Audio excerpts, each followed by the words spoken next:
ध्यान से देखिए आप लोग, और सभी वीडियो आप लोग देखते जाएं।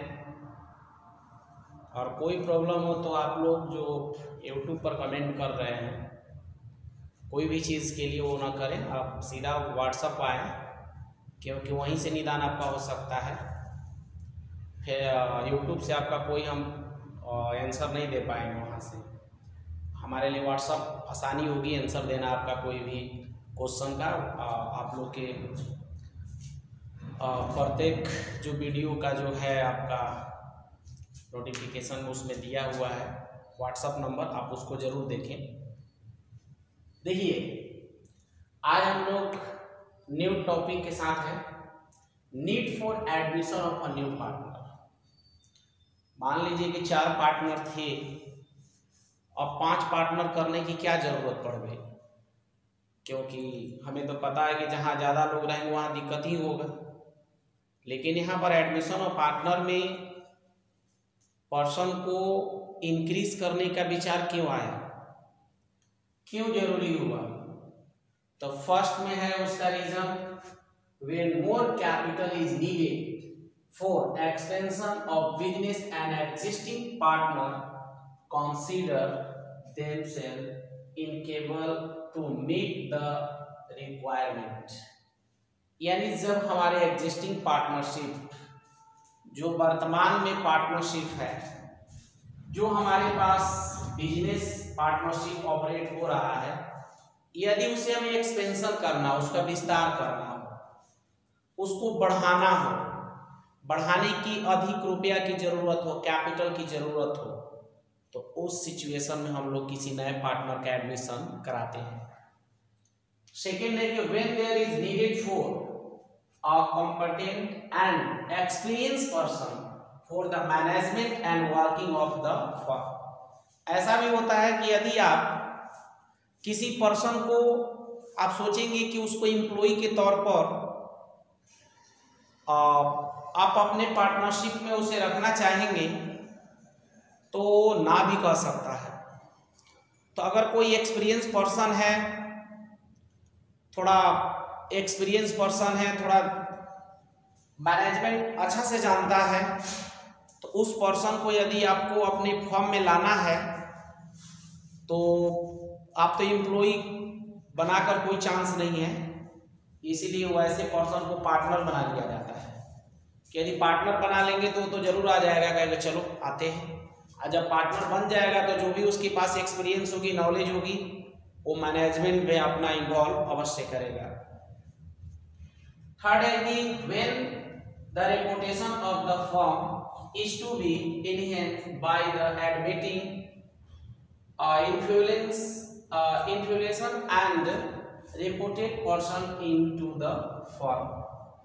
यदि आपके व्यवसाय के रेपुटेशन को बढ़ाना हो, आपके व्यवसाय के रेपुटेशन को आपको इंक्रीज करना हो, तो उस स्थिति में भी एक रेपुटेशन वाले पर्सन को पार्टनरशिप में लिया जा सकता है, ताकि अपने बिजनेस का, जैसे मान लीजिए एग्जांपल हो गया, यदि आपके बिजनेस को चमकाना है, उसको डेवलप कराना है, इंक्रीज कराना है, तो महेंद्र सिंह धोनी फेमस पर्सन है, उस पर्सन को अपने बिजनेस में यदि आप इन्वॉल्व कर लेते हैं तो आपका बिजनेस ऑटोमेटिक डेवलप हो जाएगा। तो वैसे रेपुटेशन वाले पर्सन जो मार्केट में रेपुटेशन रखता है, वैसे पर्सन को यदि अपने फेमस करना है बिजनेस, तो वैसे पर्सन को पार्टनरशिप में रखना कंपल्सरी हो जाता है। फोर्थ में दिया है कि when it is considered desirable to the admit any competent and dedicated employee as a partner of the firm। यानी जो निष्ठावान, जो कर्मचारी मेहनती होते हैं, जो डेडिकेटेड होते हैं, जो कॉम्पिटेंट होते हैं फर्म के लिए, पार्टनरशिप के लिए, आपको लगता है कि नहीं ये जो एम्प्लॉय है ना, वो पार्टनरशिप के लिए बहुत अच्छा काम कर रहा है, ये हमारे फेवर में काम करता है, हमारे कभी भी पॉजिटिव में ही सोचता है हमारे फर्म के लिए, तो वैसे पर्सन को उसके डेडिकेशन के लिए, उसके व्यवहार के लिए आप उसको पार्टनर बना सकते हैं। कोई भी एम्प्लॉई अगर अच्छा खासा आपके साथ पार्टिसिपेट करता हो, आपसे बातचीत करता हो, आपके बिजनेस के लिए डेवलप कराने की हमेशा कोशिश करता हो, तो उस केस में वैसे पर्सन को पार्टनर बनाने के लिए भी किसी पार्टनर को एडमिट किया जाता है। अपने फॉर्म में कोई भी एम्प्लॉई है, अच्छा खासा है, नॉलेज भी रखता है, फॉर्म के लिए अच्छा काम करता है, अपने डेडिकेटेड रहता है हमेशा फॉर्म के प्रति, तो वैसे पार्टनर को भी एडमिशन कराया जा सकता है। देखिए next topic, main adjustment on admission of new partner. देखिए कोई भी अगर आपके घर पर या रिलेशन वाले पर्सन कोई अगर आ जाता है तो उस स्थिति में आपको भी एडजस्टमेंट करना पड़ता है, कुछ ना कुछ करना पड़ता है।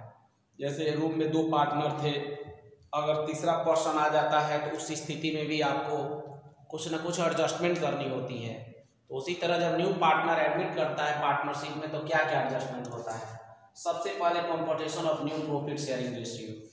पहले हम लोग new profit sharing ratio find करेंगे, फिर कैलकुलेशन सैक्रिफाइस रेशियो करेंगे, फिर अकाउंटिंग ट्रीटमेंट ऑफ गुडविल का भी ट्रीटमेंट करेंगे। जैसे जो पार्टनर है यदि गेनिंग करता है तो सेक्रीफाइस करने वाले पार्टनर को या न्यू पार्टनर को जो फॉर्म की गुडविल है उसको उसके इक्वल उस बेसिस पर उनको गुडविल लाना होता है। Revaluation of assets and liabilities के बारे में तो आप लोग जानते हैं, रिकॉन्स्टिट्यूशन ऑफ पार्टनरशिप फॉर्म वाले चैप्टर में हम लोग पढ़े इस टॉपिक को।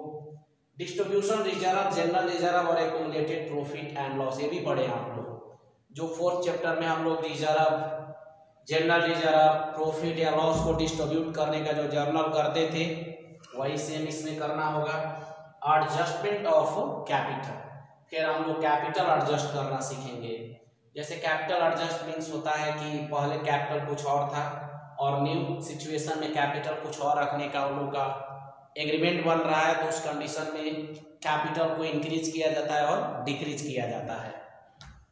देखिए आगे हम लोग देखेंगे, जैसे हम लोग अभी पिछले टॉपिक में पढ़े कि जो एडजस्टमेंट ऑफ न्यू पार्टनर के टाइम जो एडजस्टमेंट हम करते हैं, जिसमें फर्स्ट एडजस्टमेंट होता है calculation of new profit sharing ratio. तो पहले हम इस एडजस्टमेंट को पढ़ेंगे। तो न्यू प्रॉफिट शेयरिंग रेशियो का तो आप लोग को डिफिनीशन ऑलरेडी हम 4th चैप्टर में बता भी चुके हैं, लेकिन इसमें भी देख लीजिए, the ratio in which all partner including the incoming partner, यानी ऑल पार्टनर मतलब कि जो भी पुराने पार्टनर चाहे न्यू पार्टनर माने इनकमिंग पार्टनर सहित जो न्यू पार्टनर एडमिट कर रहा है, share the future profit and losses is known as new profit sharing ratio.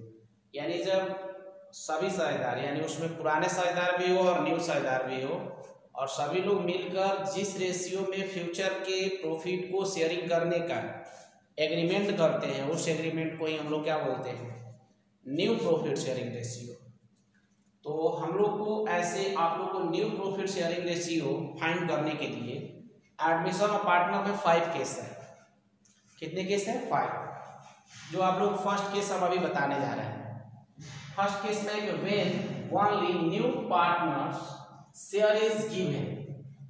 जैसे कि एक क्वेश्चन रहेगा, जो क्वेश्चन आपको दिया जाएगा एग्जाम्पल में, जैसे ए बी सी पार्टनर है, चाहे ए बी पार्टनर है और सी को एडमिट करा रहा है, तो उस क्वेश्चन में डी का तो माने ए बी का भी दिया रहेगा, जैसे 3:2 में वो पार्टनर है, 3:2 में है और 1/5 शेयर के लिए डी को या सी को बुलाया जा रहा है।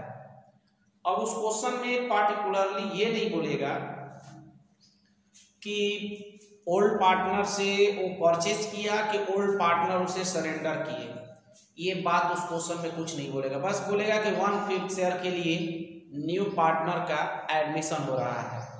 तो उस केस को आप फर्स्ट समझिएगा। या ऐसे भी बोल सकता है उसमें कि when new partners acquires his share from old partner in their old profit sharing ratio.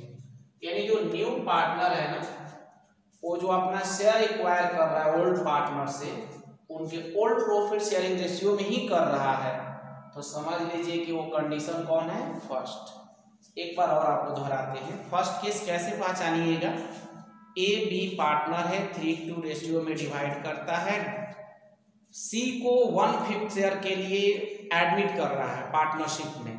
इसके अलावा आप उस क्वेश्चन में कुछ नहीं बोलेगा, कुछ रिकॉर्डिंग नहीं होगी कि ओल्ड पार्टनर ने उसे कितना सेक्रीफाइस किया या ओल्ड पार्टनर से न्यू पार्टनर ने कितना शेयर परचेज किया है। ये बात यदि क्वेश्चन में रिकॉर्ड नहीं है तो समझिए कि वो केस फर्स्ट पर डिपेंड है। अगर जब आप पहचान लिए कि केस फर्स्ट पर डिपेंड है तो उसके लिए आपको लिखा हुआ है कि in this case the new ratio is determined in the following way, यानी आपको निम्नलिखित क्रियाएं करनी होगी। First, assume the profit of the firm, यानी नेट टोटल प्रॉफिट को क्या माना जाएगा 1। Second, reduce the share of new partner from profit of the firm, जो प्रॉफिट ऑफ फर्म का पूरा जो प्रॉफिट माना जाएगा उसमें से 1 को क्या कर देंगे, रिड्यूस कर देंगे, जो भी ये मानेंगे हम लोग।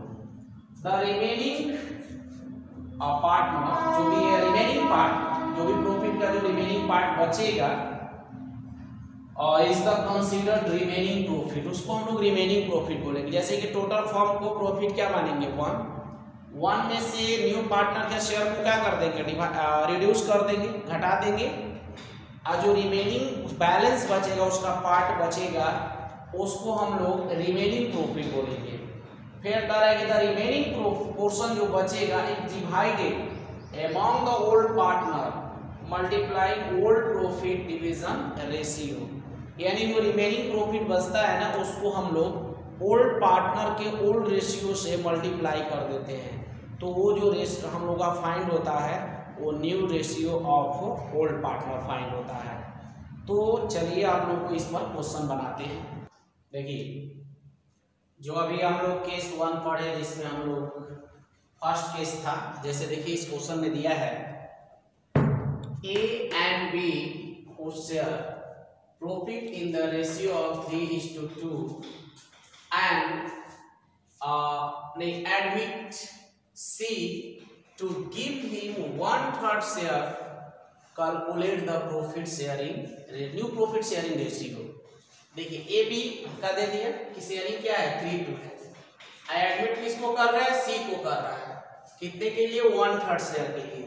इसके अलावा ये नहीं बताया कि ए बी ने कितना उसके लिए सेक्रीफाइस किया या सी ने ए बी से परचेज किया, ये कुछ नहीं बोला। तो समझिएगा ये केस फर्स्ट है। केस फर्स्ट है तो इसमें सबसे आप क्या कीजिएगा, पहले let total profit equal 1। Second में क्या कीजिएगा आप लोग, 1 जो प्रॉफिट आपने टोटल माना है फॉर्म का, टोटल प्रॉफिट ऑफ फॉर्म यहां पर लिख दीजिए। फॉर्म मतलब पूरे पार्टनरशिप का प्रॉफिट क्या हो गया 1 में से जो न्यू पार्टनर का शेयर है 1/3 है, कितना है 1/3 है, उसको 1/3 यहां से क्या कर देंगे लेस। तो ये तो आप लोग समझते हैं कि 1/3 है, तो एलसीएम अगर लेंगे तो आप तो समझ सकते हैं कि यहाँ पर 1 होगा, 3 हो जाएगा, और यहाँ पर 3 - 1 यानी 2/3 हो जाएगा। इसको हम लोग बोलते हैं रिमेनिंग प्रॉफिट, रिमेनिंग प्रॉफिट। तो थर्ड में हम क्या करते हैं, थर्ड में हम लोग क्या करते हैं कि जो भी रिमेनिंग पार्ट है, जैसे कि वो तो हम लोग रिमेनिंग प्रॉफिट कर दिए, अब थर्ड में हम लोग यही काम करेंगे, सीधा सीधी इसको लिखेंगे हम लोग कि new calculation of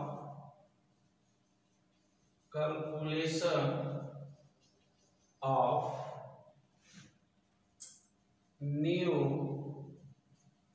profit ratio of old partner. Old partner बोले तो ए और बी का, तो सबसे पहले हम लोग let total profit of firm 1 माने थे, 1 में से न्यू पार्टनर के शेयर को लेस कर दिया गया, रिमेनिंग प्रॉफिट कितना आया 2/3। तो हम लोग का काम होता है अब लास्ट में कि जो भी रिमेनिंग प्रॉफिट है उसको ओल्ड पार्टनर के ओल्ड रेशियो से मल्टीप्लाई कर देना चाहिए। तो आपको पता है कि जो ओल्ड रेशियो है इन लोग का 3:2 है। तो और शेयर ऑफ न्यू पार्टनर 1/3 है। ये दो चीज है यहाँ। अब देखिए तो कौन कौन है ए और बी। तो 3/5 और 2/5 ये कहां से आया, तो ये ओल्ड रेशियो लोग का रख रहे हैं। और यहाँ पर आप लोगों को पता ही मल्टीप्लाई कर दिया जाता है, जो रिमेनिंग प्रॉफिट बचेगा 2/3 आपको ये तो कैलकुलेशन पता है, ऊपर के ऊपर नीचे के नीचे जो होता है 6/15 4/15। ये न्यू रेशियो किसका हुआ, ए और बी का। अब लिखेंगे यहाँ पर हम लोग एक टॉपिक और बढ़ा लेंगे, न्यू रेशियो ऑफ और पार्टनर। अब एक साथ कर देंगे सबका। ऑल पार्टनर बोले तो ए बी और सी तीनों का इनकमिंग पार्टनर के साथ। तो 6/15 4/15 और 1/3 उसका है शेयरिंग, जो न्यू पार्टनर है। इसको एलसीएम 50 ले लेते हैं हम लोग। और तो ये 6 रह जाएगा, आपको पता ही है 4 हो जाएगा और ये 5 हो जाएगा। यानी आप बोल सकते हैं 6 4 5। इस क्वेश्चन में हम लोग को न्यू रेशियो ही कैलकुलेट करना था। चलिए